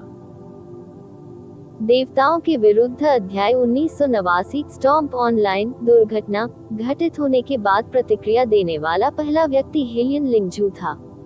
जुआई लियानचेंग और जिमेन क्यूई को उसकी ओर देखने से रोकने के लिए उसने व्यावहारिक रूप से युनचे के सामने टेलीपोर्ट किया था। वह सिर्फ मेरे रक्षकों में से एक है। अभी वापस लो, युनचे। रक्षक। जुआई लियानचेंग ने भौहें उठाई, ये देखते हुए कि वह कितना नर्म और कोमल दिखता है। मुझे लगता है कि यह अधिक संभावना है कि वह आपके गार्ड की तुलना में आपका खिलौना लड़का है। तुम बकवास। बेशक वह नहीं है। हेलियन लिंगजू इतनी घबराई हुई थी कि वह असंगत होती जा रही थी। वह फिर चिल्लाए, अभी वापस लो, युनचे। लेकिन जुआई लियानचेंग ने अपना हाथ उठाया और एक अदृश्य दीवार को बुला लिया। जब तक वह यंग मास्टर क्यूई को जवाब नहीं देता। आप किस बात पर हंस रहे थे? हेलियन लिंगजू एक बार फिर यूचे के लिए कवर करने वाले थे, लेकिन उन्होंने जवाब दिया, ये कुछ भी नहीं है। मुझे अभी अभी याद आया कि कुछ मजेदार ही होता है। आप ऑडियो बुक्स 108 देख रहे हैं। धोखेबाजों से सावधान रहें। उनका हल्का स्पष्टीकरण, जिसमें पूरी तरह से डर की कमी थी और व्यवहारिक रूप से उपेक्षा थी, एक सीधे उकसावे से भी बदतर था। ये देखते हुए कि यह ज्वाई लियानचेंग और ज़िमेन क्यूई का इस समय का सबसे महान क्षण माना जाता था। ज्वाई लियानचेंग लापरवाही से लेकिन खतरनाक ढंग से मुस्कुराए। इसमें इतना मजेदार क्या है? इसे यंग मास्टर क्यूई और मेरे साथ साझा करने का ध्यान रखें। हे, इस बार यूचे ने अपने तिरस्कार को छिपाने की जहमत नहीं उठाई। उसने जोर से खिल्ली उड़ाए और कहा, क्या आप इतने अयोग्य हैं कि आप पंक्तियों के बीच में भी नहीं पढ़ सकते? बेशक, मैं दो मूर्ख, अज्ञानी और शर्मनाक जोकरों पर हंस रहा था। क्या आप अनुमान लगा सकते हैं कि वे कौन थे? हेलियन लिंगजू एक पल में घातक रूप से पीला पड़ गया। यहाँ तक कि मो कैंगेंग भी इतना स्तब्ध था कि वह अस्थायी रूप से अपना गुस्सा भूल गया। ज्वाई लियानचेंग और ज़िमेन क्यूई ठिठक गए, लेकिन केवल एक पल के लिए। उनके मुंह से एक खतरनाक मुस्कुराहट फूट पड़ी जो आधी भाग चंचल और आधी भाग उत्तेजित थी। आखिरकार, किसी अहंकारी मूर्ख को थप्पड़ मारना किसे पसंद नहीं होगा? मुफ्त खिलौने से खेलना किसे पसंद नहीं है? यूचे, हेलियांग लिंगजू की आवाज स्पष्ट रूप से कांप रही थी। क्या तुम पागल हो गए हो? वे हैं। उसे अवश्य ही मृत्यु की इच्छा होगी। मो कैंगेंग असहाय, निराशा भरे स्वर में बुदबुदाया। हा, अच्छा, बहुत अच्छा। ज्वाई लियानचेंग ने यूचे को 2 बार ऊपर से नीचे तक देखा। वह कुछ कहने ही वाला था कि अचानक उसके अंदर ईर्ष्या का कुआं फूट पड़ा। रसातल के अधिकांश निवासी हर समय गहरी धूल के संपर्क में रहते थे। यही कारण है कि चाहे उनकी शक्ति का स्तर कुछ भी हो, उनकी त्वचा अक्सर भूरी और खुरदरी दिखती थी। दूसरी ओर, यूचे की 2 आंखें थीं जो काली खाई की तरह दिखती थी, भौहें जो तलवार की तरह दिखती थी, बाल जो रात के अवतार की तरह दिखते थे, और एक चेहरा ऐसा दिखता था जैसे इसे संगमरमर से बनाया गया हो। उसके चेहरे पर कुछ बेहद हल्के निशान थे। ये स्पष्ट था कि वह हाल ही में किसी प्रकार की चोट से उभरे थे, लेकिन इससे उसकी सुंदरता खराब होने के बजाय वह शैतान दिखने लगा। संक्षेप में, यूचे अपने जीवन में अब तक देखा गया सबसे सुंदर लड़का था। ईर्ष्या ने घृणा को जन्म दिया, और घृणा ने यूचे को नष्ट करने की इच्छा को जन्म दिया, भले ही वे अब तक एक दूसरे को नहीं जानते थे। हेलियन जू ने गहरी सांस ली और कहा, वह सम्राट ये कहना चाहता था कि यूचे कोई रक्षक नहीं था, और उसका हेलियन साम्राज्य से कोई लेना देना नहीं था। हालांकि हेलियन लिंगजू ने पहले ही उसे अपना रक्षक कहा था, इसलिए अब इससे इनकार करने से चीजें और खराब हो जाएंगी। तो उन्होंने कहा, ये लड़का कुछ समय पहले ही किलिन एबिस क्षेत्र में आया था, और हम नहीं जानते कि वह कहां से आया है। वह लिंगजू का गार्ड है, लेकिन हमने उसे आधिकारिक तौर पर पंजीकृत नहीं किया है। एक बात निश्चित है, उनके शब्दों और कार्यों का शाही परिवार से कोई लेना देना नहीं है। आप उसके साथ अपनी इच्छानुसार व्यवहार करने के लिए स्वतंत्र हैं। हेलियन लिंगजू की आंखें चौड़ी हो गईं। अब दफा हो जाओ, यूचे। हेलियन जू ने उसे नजरअंदाज किया और चिल्लाया। यूचे ने मन उपहास किया। अब वह ऐसे व्यवहार करता है जैसे वह कोई सम्राट हो। भाड़ में जाओ, कहाँ खो जाओ। ज़िमेन क्यूई ने अपना सिर हिलाया। उसने मेरा अपमान किया, बोल द प्रोफाउंड संप्रदाय के युवा गुरु। क्या तुम्हें सचमुच लगता है कि हम उसे जाने देंगे? हेलियन लिंगजू ने अपने दांत पीस लिए। युवा मास्टर ज्वाई, युवा मास्टर ज़िमेन, यूचे सिर्फ एक बाहरी व्यक्ति हैं जो बोल्डर प्रोफाउंड संप्रदाय या किलिन पूजा गठबंधन के बारे में कुछ भी नहीं जानते हैं। यदि कोई बेहतर नहीं जानता है तो उसे जिम्मेदार कैसे ठहराया जा सकता है? मैं उसे अभी किलिन एबिस क्षेत्र से निर्वासित कर दूंगा। मैं आपसे वादा करता हूँ कि वह अब आप दोनों के सामने खुद को नहीं दिखाएगा। हा, ज्वाई लियानचेंग जोर से हंसने लगा। मैं विश्वास नहीं कर सकता कि आप अपने इस बाहरी रक्षक का कितना बचाव कर रही हैं। प्रथम राजकुमारी, आपको अपने खिलौने वाले लड़के से बहुत प्यार करना चाहिए। क्या वह तुम्हें दिन रात दीवार पर चढ़ाता रहता है? भाई कैंगयिंग, मुझे बहुत खेद है, लेकिन मुझे लगता है कि आप जिस महिला को इस पूरे समय परेशान कर रहे हैं, उसका इस सुंदर चेहरे ने उपयोग कर लिया है। हाँ, ज्वाई लियानचेन कुछ और हंसने वाला था जब उसे अचानक याद आया कि हेलियन लिंगजू ज़मीन क्यूई की महिला बनने जा रही थी। उसने झट से अपनी हंसी निगल ली। हेलियन लिंगजू हेलियन की पहली राजकुमारी थी। ये कहना कि उसने आज तक ऐसे अपमानजनक शब्द कभी नहीं सुने थे, कम ही कहा जाएगा। वह पत्ते की तरह हिलते हुए बोली, तुम मो कैंगयिंग किसी से भी बेहतर जानते थे कि यूचे और हेलियन लिंगजू एक दूसरे को केवल कुछ समय के लिए जानते थे। इसके बावजूद वह शर्म और गुस्से से लाल हुए बिना नहीं रह सका। ऐसा इसलिए था क्योंकि वह ये भी जानता था कि ज्वाई लियानचेन के ताने पूरी तरह से सही नहीं थे। आखिरकार उसने अपनी आंखों से हेलियन लिंगजू को यूचे से दोस्ती करने और उसका बचाव करने के लिए कई बार सीमा पार करते देखा था। उसने एक कदम आगे बढ़ाया और कुछ कहने की कोशिश की, लेकिन एक बार फिर यूचे अलसाए आवाज में बोला, तो तुम दोनों मेरे साथ क्या करने जा रहे हो, जोकर? यदि उसके पिछले शब्दों को शायद ही अज्ञानता और मूर्खता के कार्य के रूप में समझा जा सकता था, तो अब वह सचमुच उनके चेहरे पर ताना मार रहा था। यह इतना सीधा था कि ज्वाई लियानचेन ने मुस्कुराना बंद कर दिया और उसकी ओर उदासीनता से देखा। क्या तुम सचमुच इतनी बुरी तरह मरना चाहते हो? यूचे मुस्कुराया और अपनी बाहों को उसकी छाती के सामने रख दिया। मैं नहीं समझता, आप दोनों का चेहरा बर्बादी का है, और आप अपनी पृष्ठभूमि का उपयोग अपनी शक्ति के बजाय दूसरों पर अत्याचार करने के लिए कर रहे हैं। इतना ही नहीं, आप में से किसी एक के पास दैवीय मास्टर दायरे के तहत खुद को अजेय होने का दावा करने का साहस है। यदि आप जोकर नहीं हैं, तो कौन है? उद्धरण चिन्ह ... उद्धरण चिन्ह। हेलियन लिंगजू ने तुरंत यूचे की आस्तीन पकड़ ली। उसकी आंखें कांप रही थीं और वह इतनी सदमे में थी कि एक शब्द भी नहीं बोल सकी। मो कैंगयिंग ने भी यूचे को घूरने के लिए इधर उधर घूम लिया था। हालांकि वह युवक मौत को दावत दे रहा था, लेकिन ये सच था कि वह उन तथ्यों को उगल रहा था जो वह हमेशा से कहना चाहता था लेकिन कह नहीं सका। वह काम कर रहा था जो वह हमेशा से करना चाहता था लेकिन विभिन्न कारणों से नहीं कर सका। अरे हे, ज़मीन क्यूई इस बिंदु पर वास्तव में क्रोधित थी। अब तो भगवान भी तुम्हें नहीं बचा सकते, बेटे। क्या ऐसा है? ज़मीन क्यूई की रक्तपिपासुता के बावजूद यूचे थोड़ा सा भी नहीं डरा। वह उस युवक की ओर बढ़ा और ताना मारते हुए बोला, फिर तुम मुझे कैसे मार डालोगे?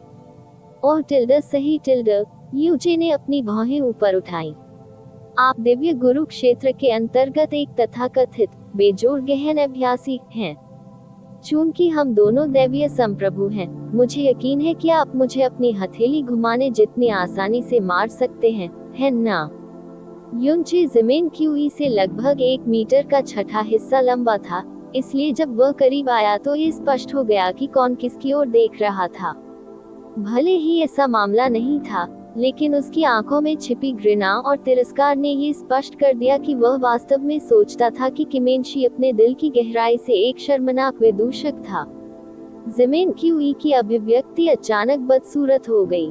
इससे भी बदतर, उसे वास्तव में ऐसा महसूस हुआ जैसे यूचे द्वारा उसे पीछे धकेला जा रहा था।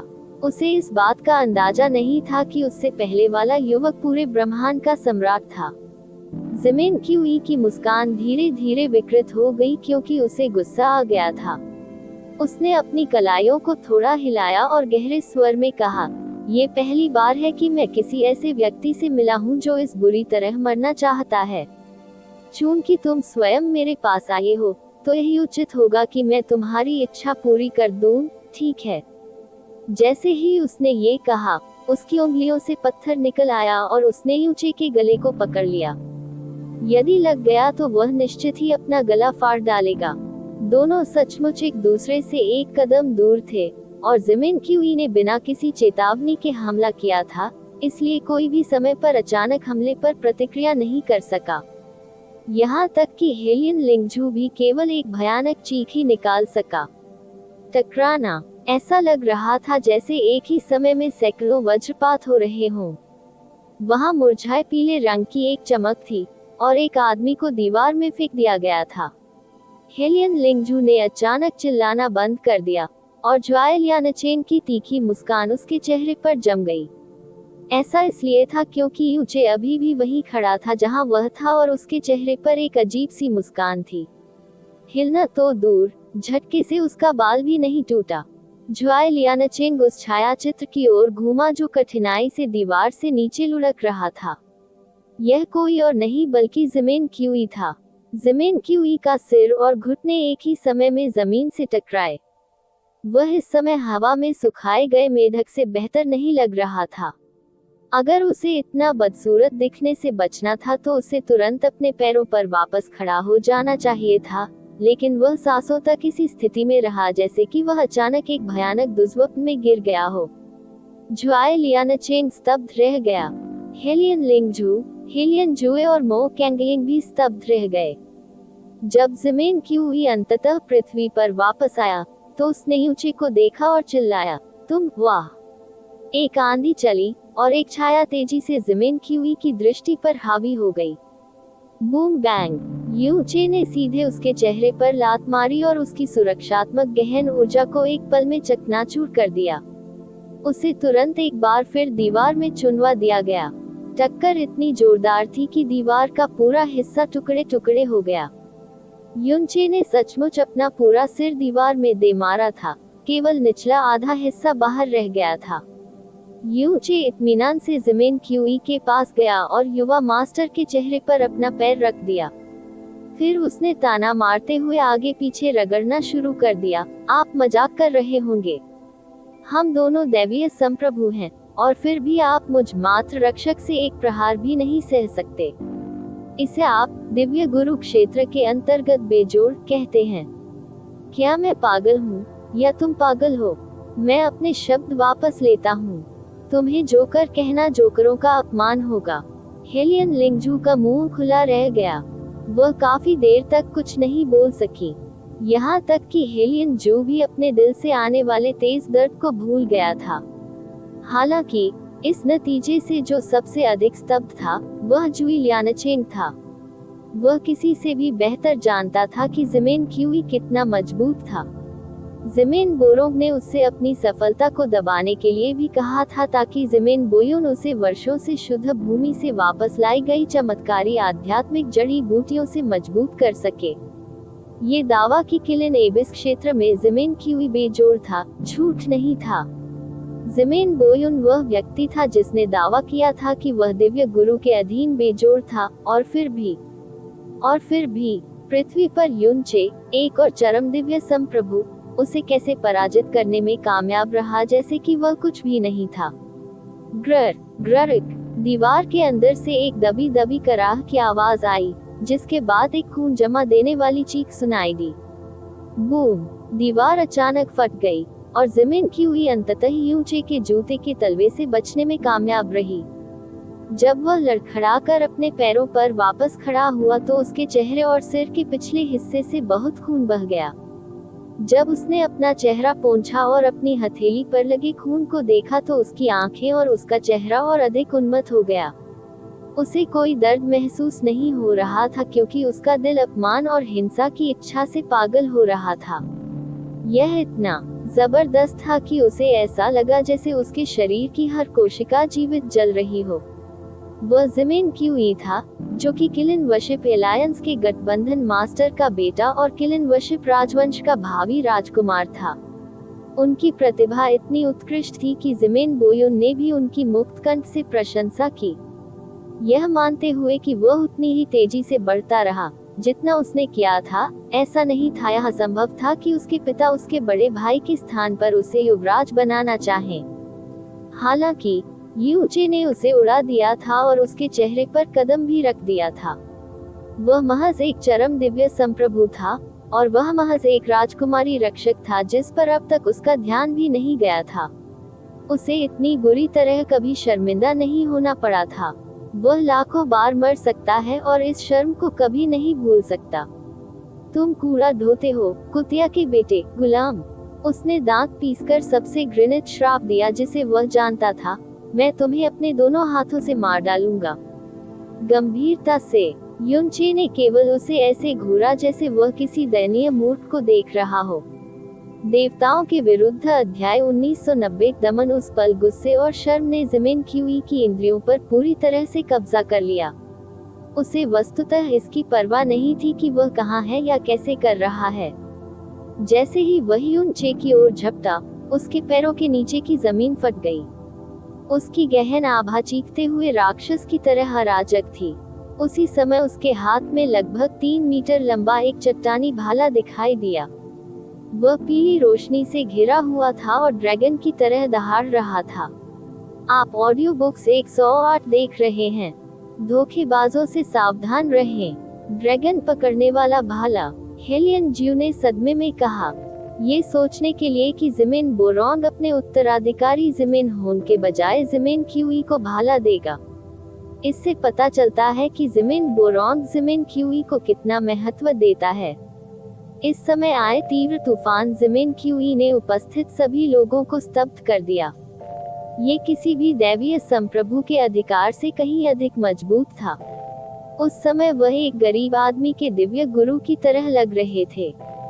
यदि वे पहले निश्चित नहीं थे, तो अब वे जानते थे कि ये दावा कि वह दिव्य गुरु के अधीन बेजोड़ था, झूठ नहीं था।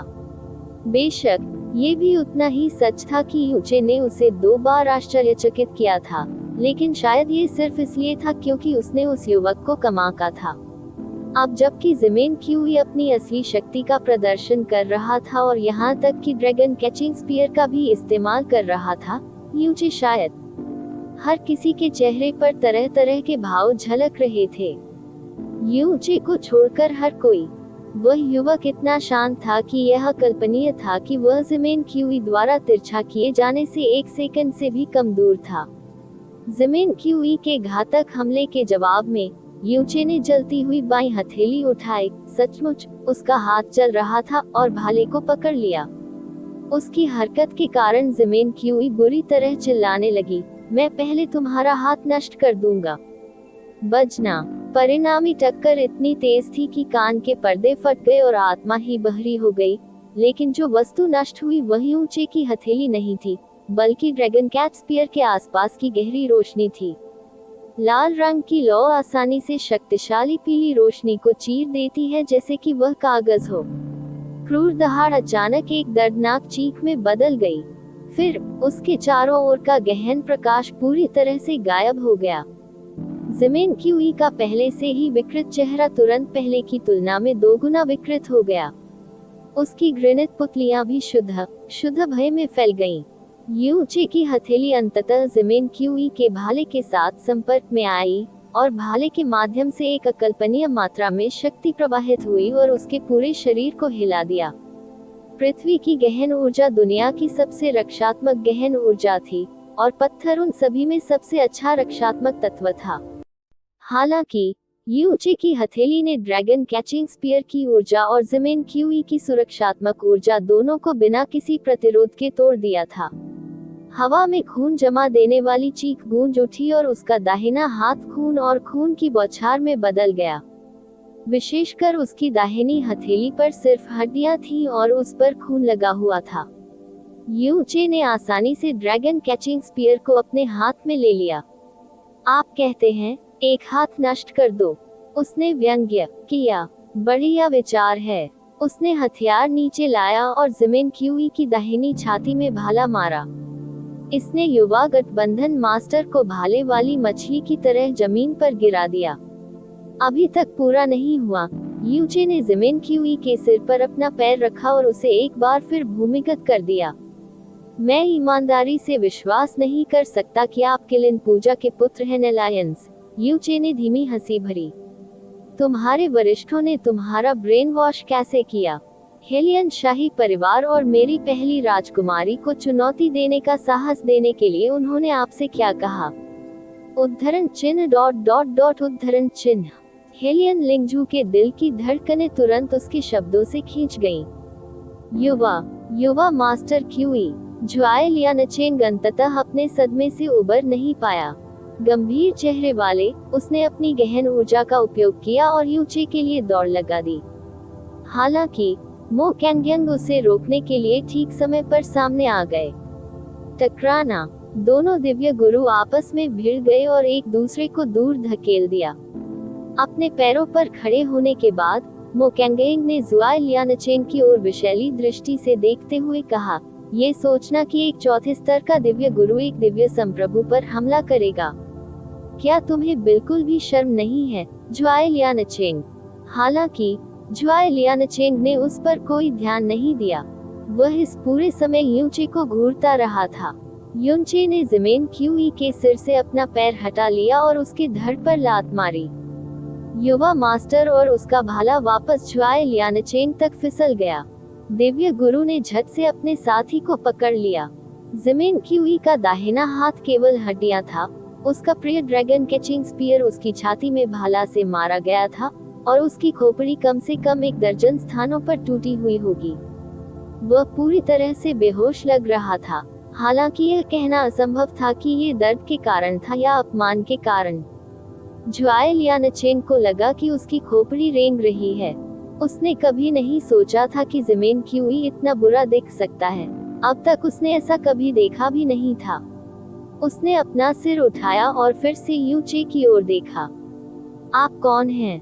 मैंने आपको पहले ही बताया था, मैं पहली राजकुमारी का रक्षक हूँ, यूचे ने भावशून्यता और भावनाहीनता से उत्तर दिया। ये सोचना कि क्विलिन वर्शिप एलायंस का एक जानवर पहली राजकुमारी की लालसा करने की हिम्मत करेगा। अगर मुझे डर नहीं होता कि वह महामहिम की आंखों को प्रदूषित कर देगा तो वह 10 बार मर चुका होता। हेलियन लिंगजू, जुआई लियानचेंग की निगाहें गहरी हो गईं। मो कैंगयंग ने अपनी मुट्ठियां कसकर भींच ली, जैसे कि किसी ने आखिरकार वही कह दिया हो जो वह बहुत समय पहले कहना चाहता था। असंभव, जुआई लियानचेंग ने ठंडे स्वर में कहा। हेलियन साम्राज्य में केवल बेकार कचरा बचा है। ऐसा कोई तरीका नहीं है जिससे आप उनमें से एक बन सकें। हे, यूचे ने व्यंग्य किया।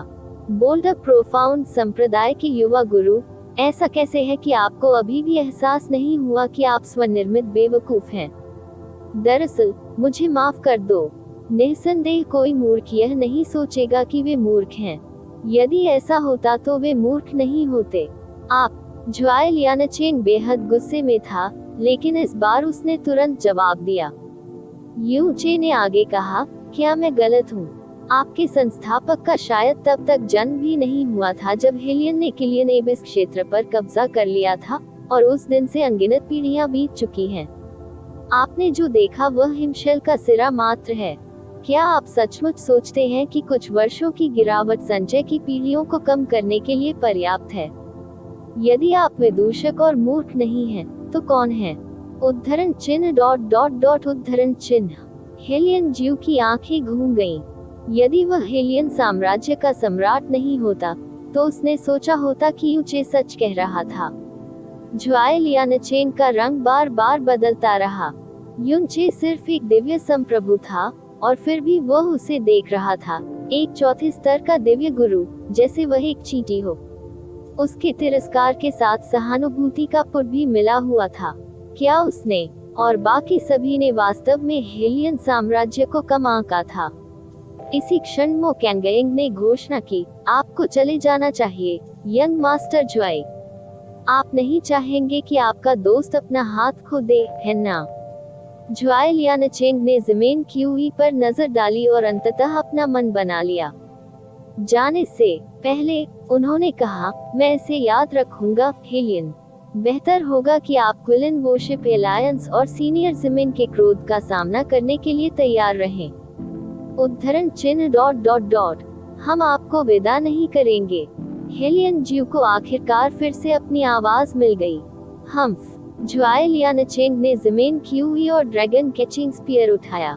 फिर वह बिना पीछे देखे शाही महल से निकल गया। जब वह पहली बार आया, तो वह इतनी तेज आवाज थी मानो उसे डर हो कि कोई उसके आने से चूक जाएगा।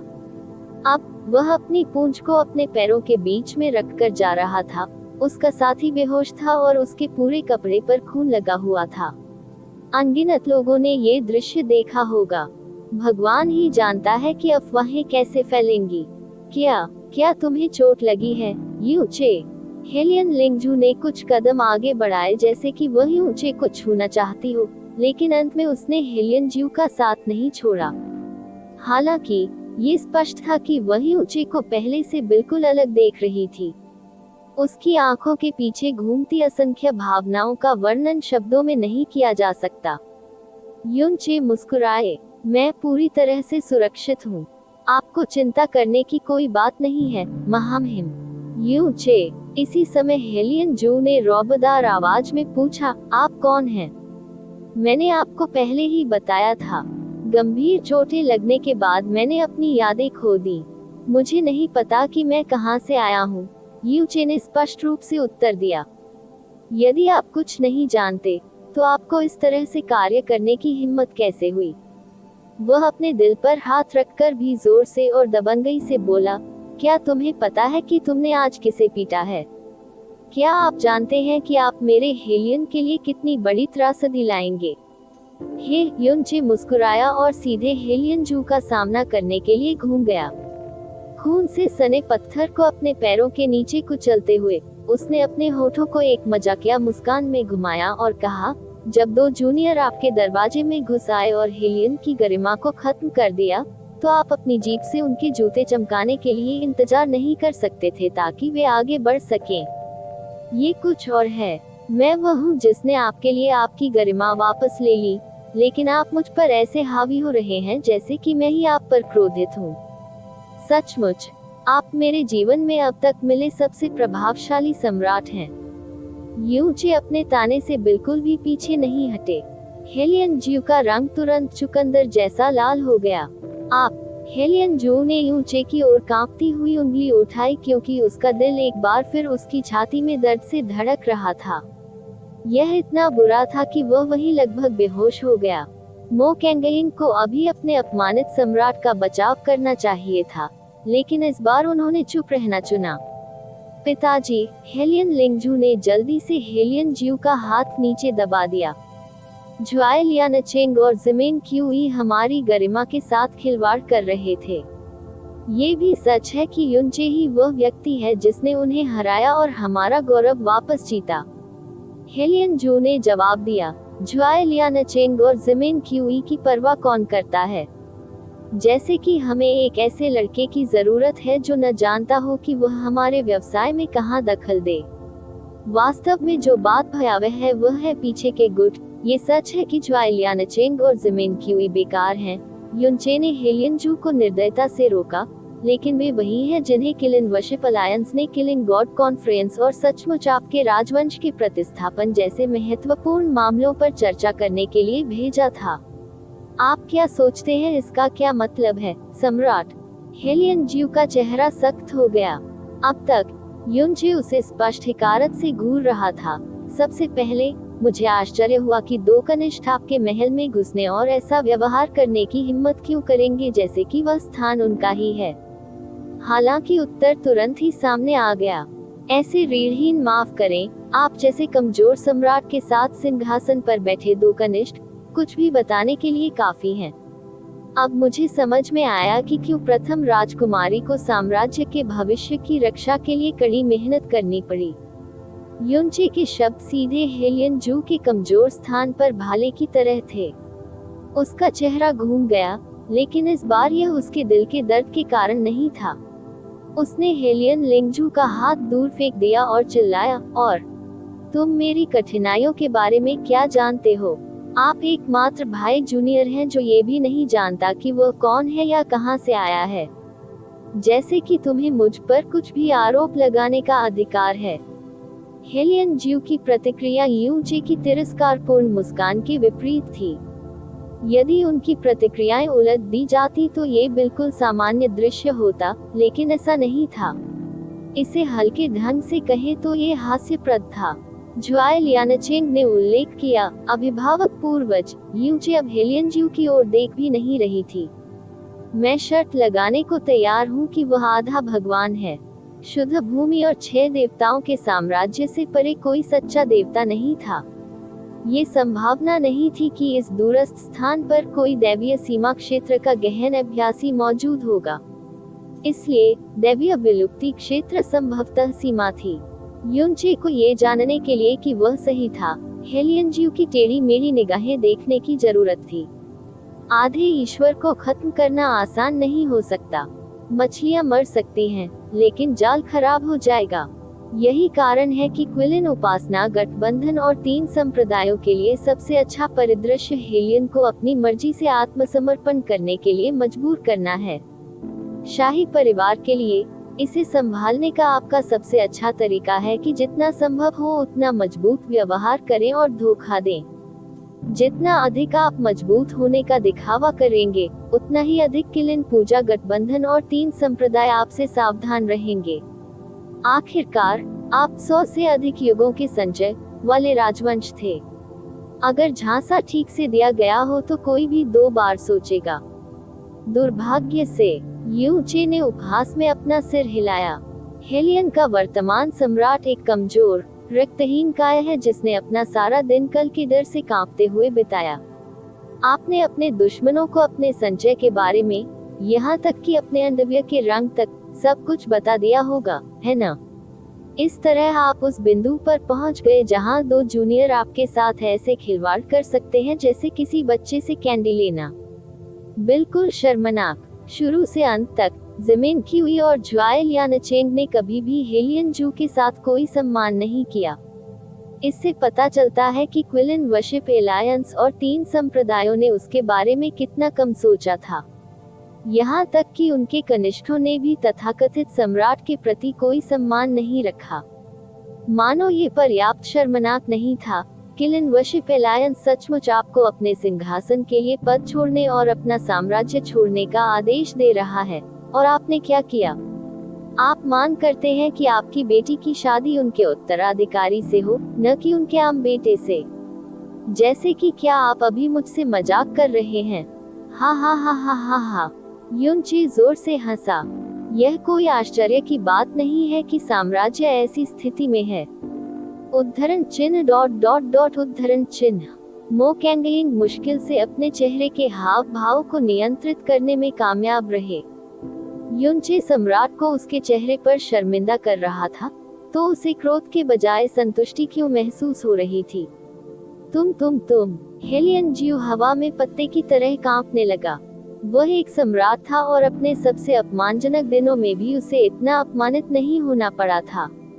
इससे भी बुरी बात यह है कि उस युवा खिलाड़ी द्वारा बोला गया हर शब्द निशाने पर आ गया था। क्या तुम सच में सोचते हो कि मैं तुम्हें मारने की हिम्मत नहीं करूंगा? मुझे मार डालो। युनचे ने उसकी ओर देखा और हेलियन जीव की ओर 2 कदम बढ़ा दिए। तो फिर इसे कीजिए, मैं तुम्हें चुनौती देता हूँ। किसी अन्य सम्राट ने पहले ही कार्रवाई कर दी होती। हेलियन जीव, उसने वास्तव में अपना हाथ थोड़ा पीछे खींच लिया। जिमिन क्यूई एक दिव्य संप्रभु के रूप में आश्चर्यजनक रूप से शक्तिशाली था, और फिर भी युनचे ने उसे एक बच्चे की तरह परास्त कर दिया था। अब तक, यहाँ तक कि सबसे मूर्ख व्यक्ति को भी ये पता चल गया होगा कि युनचे संभवतः हेलियन साम्राज्य या क्विलिन वर्शिप अलायंस जैसे देशों से कहीं अधिक ऊंचे देश का था। इस तथ्य को जोड़ें कि उसका रूप असाधारण था, और उसने ऐसा व्यवहार किया जैसे वह स्वयं एक सम्राट हो। क्या वह परमेश्वर के राज्य से आया था? यह विचार बहुत समय पहले हेलियन जीव के दिमाग में आया था।